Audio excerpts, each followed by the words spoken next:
दोस्तों दुनिया में इंसान चाहे जो भी हासिल कर ले, चाहे कितना भी ताकतवर हो जाए, लेकिन ये बात सबको पता है कि नेचर यानी कि प्रकृति के आगे किसी के कुछ नहीं चलते। नेचर से बड़ी दुनिया में कोई ताकत नहीं होती और जब ये अपनी पे आ जाती है तो अच्छे अच्छों की अक्ल ठिकाने लग जाती है। क्या आपको पता है कि दुनिया में कई बार नेचर ने अपनी ताकत का इस्तेमाल करके सबको हिला दिया? जी हाँ, याद कीजिए साल 2011 में वो सुनामी जो जापान में आया था। दोस्तों तभी तो कहते हैं कि प्रकृति के आगे सब फेल हैं। आज हम आपको नेचर की रियल ताकत दिखाने जा रहे हैं। अब वीडियो को अंत तक जरूर देखिएगा। दोस्तों सबसे पहले हम आपको बताते हैं कहानी एक ऐसी जगह की जहां पर वोल्केनो की वजह से हजारों की संख्या में लोगों ने रहना छोड़ दिया है। जी हाँ, उन्होंने अपना घर बार सब छोड़ दिया है। इस जगह का नाम है मॉन्सेराट, जो कि एक आइलैंड है वेस्ट इंडीज में। दोस्तों क्या आप सोच भी सकते हैं, साल 1999 में कुछ ऐसा हुआ जिसकी वजह से पूरी दुनिया ही हिल गई। जी हाँ, आपको बता दें यहाँ पे ज्वालामुखी फटा था और ये इतने बड़े स्केल पे फटा था कि आसपास की जगह पे रहने लायक माहौल ही नहीं बचा। जी हाँ, यहाँ पर जब वोल्केनो फटा तो उसकी वजह से इतना डस्ट फैल गया कि किसी के लिए भी बचना आसान नहीं था, लेकिन फिर भी कई लोगों ने जैसे तैसे अपनी जान बचा ली। दोस्तों एक साल बाद जब सब कुछ नॉर्मल हुआ तो उसके बाद कुछ लोकल लोग यहाँ वापस आए, लेकिन किसे पता था कि उनके साथ क्या होने वाला है। जी हाँ, जैसे ही कुछ लोग वापस इस आइलैंड में रहने के लिए आए, वैसे ही यहाँ पर एक बार फिर से वोल्केनो फट गया और इस बार तो नज़ारे और भी खराब थे। जी हाँ, यहाँ पे चारों तरफ धूल ही धूल नजर आने लगी और कई लोगों की जान भी चली गई। दोस्तों आपको बता दूं कि उसके बाद मॉन्सेराट में रहने के लिए कोई नहीं आया। दोस्तों क्या आपको पता है कि अब तक की सबसे ऊंची लहर कितनी ऊंचाई तक गई है? जी हाँ, आपने कई बार समुद्र में बड़ी बड़ी लहरों को उठते हुए देखा होगा, लेकिन क्या आपको पता है कि ये कितने खतरनाक होते हैं? जी हाँ दोस्तों, आज हम आपको बताते हैं कि कैसे ये लहरें इतनी ऊंचाई तक चली जाती हैं। दोस्तों आपको बता दें कि समुद्र की लहरें जो आज तक सबसे ऊंची उठी हैं वो है 63 फीट तक के। आप अंदाजा भी नहीं लगा सकते हैं कि इस तरह की लहरें भी उठती होंगी। दोस्तों आप ये नज़ारा देखिए। जी हाँ, ये नज़ारा है साउथ अफ्रीका का। कहते हैं कि इस तरह की लहरें अगर किसी शहर में घुस गईं तो आप समझिए कि विनाश तय है। दोस्तों इसीलिए कहा जाता है कि पानी के आगे सब फेल हैं। जी हाँ, पानी के सामने कोई जीत नहीं सकता। एक और लहर जिसके बारे में लोगों का कहना है कि इंग्लैंड के समुद्र में देखी गई, वो 62 फीट की ऊंचाई तक की थी। अब समझिए कि ये सारी लहरें तो किसी ने देखी थी और इनके बारे में हमें पता चल गया, नहीं तो समुद्र में कैसी कैसी और कितनी ऊंची ऊंची लहरें उठती होंगी उसका हमें अंदाजा भी नहीं है। दोस्तों दुनिया ने जापान के हिरोशिमा और नागासाकी शहरों पर परमाणु हथियारों का दंश देखा है, लेकिन परमाणु प्लांटों में हुई घटनाओं के चलते भी लाखों की संख्या में लोग प्रभावित हुए हैं। ऐसी ही एक घटना चेरनोबिल न्यूक्लियर पावर प्लांट में हुई थी। 26 अप्रैल 1986 को यूक्रेन के चेरनोबिल में स्थित न्यूक्लियर पावर प्लांट में हुई घटना के चलते करीब 1.25 लाख लोग मारे गए थे। इस हादसे का प्रभाव इतना अधिक हुआ कि अभी तक चेरनोबिल में दोबारा बसने की किसी ने हिम्मत नहीं दिखाई है। यहाँ तक कि यहाँ रहने वाले जीव जंतु भी पूरी तरह से खत्म हो चुके हैं। पावर प्लांट में होने वाले एक नियमित परीक्षण को गलत तरीके से किया गया।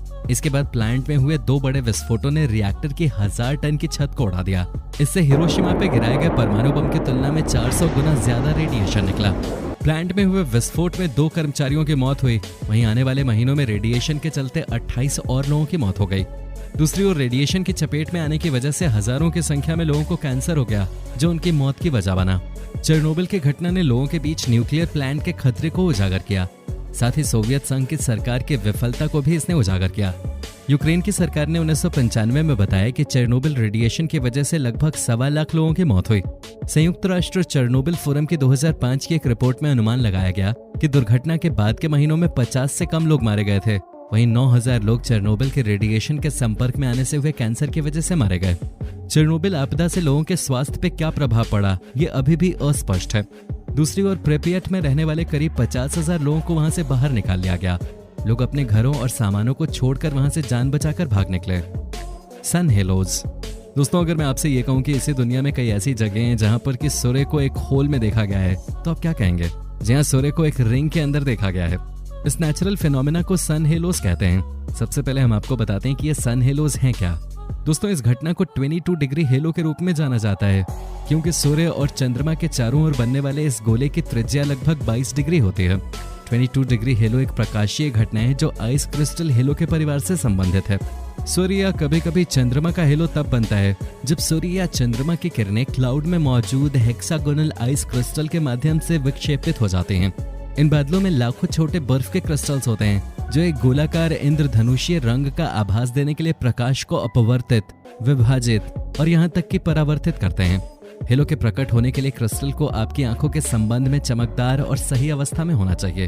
दोस्तों भले ही एक दुर्लभ ब्रह्मांडीय घटना लगे, लेकिन गूगल सर्च करने पे पता चलता है कि हेलो सामान्य घटनाएं हैं जो दुनिया भर में नियमित रूप से नजर आती हैं। ठंडे देशों में हेलो का दिखना बहुत आम बात है, लेकिन उष्णकटिबंधीय देश होने के कारण भारत में ये दुर्लभ और अप्रत्याशित घटना है। Glow-worm cave in New Zealand. दोस्तों अब हम आपको दिखाते हैं न्यूजीलैंड का एक ऐसा नजारा जिसे देखने के बाद आपके होश उड़ जाएंगे। जी हाँ, आप देखिए यहाँ पर कैसे एक केव यानी कि गुफा जगमगा रही है। इसे देखने के बाद आपको ऐसा नहीं लग रहा कि मानो एवाटार फिल्म की शूटिंग इसी जगह पे हुई हो। लेकिन सवाल ये है कि आखिर ऐसा हो कैसे रहा है? समुद्र के बीच में गुफा और यहाँ पे इस तरह का नजारा देखने को कैसे मिल सकता है? आप ही देखिए और सोचिए कि ये कैसे हो सकता है। आपको बता दूं दोस्तों कि यहाँ पर एक स्पेशल तरह का कीड़ा पाया जाता है जो कि सिर्फ और सिर्फ इसी तरह से रोशनी करता है। ये कीड़े दुनिया में सिर्फ यहीं पाए जाते हैं। कहा जाता है कि जब ये बहुत भूखे होते हैं तब ये इस तरह की रोशनी निकालते हैं। दोस्तों ये भी एक केमिकल प्रोसेस है जिसकी वजह से ये अपनी बॉडी से लाइट निकालते हैं और दूसरे कीड़ों को अपनी तरफ अट्रैक्ट करते हैं। जी हाँ, कहा जाता है कि जब ये सबसे ज्यादा भूखे होते हैं तब ये सबसे ज्यादा लाइट जनरेट करते हैं, जिसे देखने के लिए हजारों की संख्या में लोग यहाँ आते हैं। यहाँ का नजारा बहुत ही कमाल का होता है। कहा जाता है कि इसे देखने के बाद आपको लगेगा मानो दुनिया की ये सबसे खूबसूरत चीज आप देख रहे हो। Frozen ice cubes Canada. दोस्तों अब जो हम आपको दिखाने जा रहे हैं उसे देखने के बाद आप खुद ही कहेंगे कि ये तो बहुत ही कमाल की चीज है। जी आप समझिए कि कनाडा में कितनी ठंड पड़ती है कि यहाँ पे गैस भी बबल के रूप में जम जाते हैं। यकीन ना हो तो आप इस नज़ारे को देख सकते हैं। दोस्तों आप देखिए कैसे यहाँ पर बर्फ के नीचे आपको बबल बनी हुई दिखाई देगी। इनफैक्ट आपको इनके कई सारे लेयर्स दिखाई देंगे। अब समझिए कि ठंड के समय यहाँ क्या हालात होते होंगे। लेकिन ये भी नेचर की ताकत है कि गैस को भी बर्फ के रूप में बदल दिया है, जिसे आप बर्फ के नीचे देख भी सकते हैं। जब आप इसे एक सनी डे में देखते हैं तो आपको लगता है मानो बर्फ के नीचे बेहद ही खूबसूरत सी आकृति बनी हो। Sakurajima dirty thunderstorms Japan. दोस्तों अब जो हम आपको दिखाने जा रहे हैं वो भी कमाल की चीज है। जी आपने वोल्केनोस कई सारे देख लिए, लेकिन आज हम आपको जो दिखाने जा रहे हैं वो बहुत ही कमाल की चीज है। अब देखिए जापान के इस वोल्केनो को, यहाँ पे जब ब्लास्ट होता है तो नज़ारा कैसा होता है। जी हाँ, आपको लगेगा कि नज़ारा तो वैसा ही है जैसे कि हर वोल्केनो का होता है, लेकिन ऐसा नहीं है दोस्तों। अब देखिए कि कैसे यहाँ पे वोल्केनो के साथ साथ लाइटनिंग भी हो रही है। अब देखिए कि कैसे यहाँ ज्वालामुखी के फटने के बाद बिजली कड़कती है। दोस्तों आपको बता दूं कि यह दुनिया का सबसे खतरनाक ज्वालामुखी है, जो सबसे पहले 1945 में फटा था, जिसमें 35 लोगों की मौत हो गई थी। लेकिन उसके बाद से यहाँ लगातार ब्लास्ट होते रहे। साल 2005 में यहाँ एक फोटोग्राफर्स ने कुछ तस्वीरें ली, जिसे देखने के बाद समझ में आया कि इस वोल्केनो से 36 बार बिजली कड़के थे। आज तक ऐसा नहीं हुआ था, लेकिन ये क्यों हुआ और कैसे हुआ ये किसी को नहीं पता। कई साइंटिस्ट ने इस बात को जानने की कोशिश की, लेकिन अंत तक पता नहीं चला कि इस वोल्केनो में लाइटनिंग आती कहां से है। Lawn bubble. दोस्तों आपने हरी घास तो बहुत देखी होगी, लेकिन आज हम आपको कुछ अलग ही चीज दिखाने जा रहे हैं। दोस्तों क्या आपने कभी इस तरह की जमीन देखी है क्या? ये देखिए कैसे यहाँ पे लैंड नीचे ऊपर कर रहा है। जी आप देखिए कैसे यहाँ पे जब ये अंकल इस घास पे चलते हैं तो ऐसा लगता है कि मानो ये कोई दलदल हो। ये नजारा है इंग्लैंड के लिवरपूल शहर का, जहाँ पर ये किसी के लॉन का दृश्य है। कहा जाता है कि इस तरह की चीजें बहुत रेयर होती हैं, लेकिन आप देखिए कि ये जमीन कितनी लचीली है। दोस्तों ये बात तो आप जानते होंगे कि दलदल किसे कहा जाता है, लेकिन आपको बता दूं कि ये दलदल नहीं है। जब यहाँ पर इस इंसान ने जमीन के टुकड़ों में छेद किया तो पानी निकलने लगा। अब सवाल ये है कि क्या पानी इतने ही हिस्से में आया था, और आया था तो कैसे आया, क्योंकि यहाँ पर तो कोई छेद भी नहीं था। सबसे अजीब बात है कि पानी को कोई रोक नहीं सकता, लेकिन आप देखिए कि कैसे यहाँ पर कुछ ही हिस्सों को खराब किया है इस पानी ने। कमाल की बात है। मेफ्लाई स्वॉर्म्स। दोस्तों क्या आपने कभी ऐसा नजारा देखा है जहां पर छोटे छोटे से कीड़े इतनी संख्या में उड़ते हो कि उस शहर में रहना ही लोगों के लिए दुष्कर हो जाए? जी हाँ, आज हम आपको एक बार फिर से नेचर की ताकत दिखाते हैं। दोस्तों आप देखिए कि कैसे यहाँ पर छोटे छोटे कीड़े जो कि बहुत ही खतरनाक होते हैं, वो एक साथ करोड़ों की संख्या में उड़ने लग जाते हैं। जी हाँ, ये देखिए इस शहर का नजारा, किस तरह से इस शहर को इन कीड़ों ने अपने कब्जे में कर लिया है। इन्होंने कार से लेकर मकान तक सब जगह अपनी ही दुनिया बसा ली है। वो कहते हैं ना कि कई बार अलग ही नजारे देखने को मिलते हैं नेचर के, ये भी उन्हीं में से एक है। Cicada swarm. दोस्तों अब हम आपको अंत में दिखाते हैं एक और ऐसा जीव जो कि लाखों की संख्या में एक जगह से दूसरी जगह पर जाता है। जी हाँ, आप देखिए इस जीव को और आपको सारी कहानी समझ में आ जाएगी। दोस्तों ये देखिए कैसे यहाँ पर लाखों करोड़ों की संख्या में ये एक साथ उड़ रहे हैं। दोस्तों माना जाता है कि हर 17 सालों के बाद ये अमेरिका के किसी न किसी शहर पे हमला जरूर करते हैं।